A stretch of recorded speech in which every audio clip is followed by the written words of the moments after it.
হে ভাই দেখ, তোর বন্ধু যাচ্ছে। আরে সেজান, কেমন আছিস ভাই?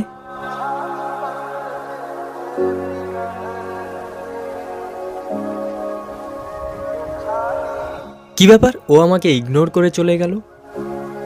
ও হয়তো তোকে দেখতে পাইনি। না, ও আমাকে দেখেও ইগনোর করলো। কিছু হয়েছে তোর সাথে? না, তেমন কিছু হয়নি।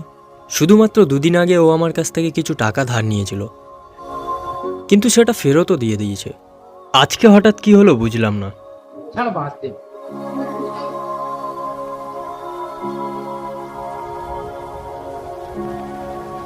কি করছিস এটা?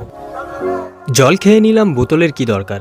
দুনিয়াটাও ঠিক এমনই, দরকার ফুরিয়ে গেলে কেউ কাউকে আর চেনে না।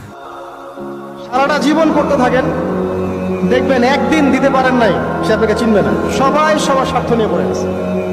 শুধু একজন সত্তা আপনার কাছে স্বার্থ চায় না, সে কে? আল্লাহ পাক। এটা যদি বুঝতে পারেন তাহলে দেখবেন মনটা আল্লাহর দিকে নরম হয়ে যাবে।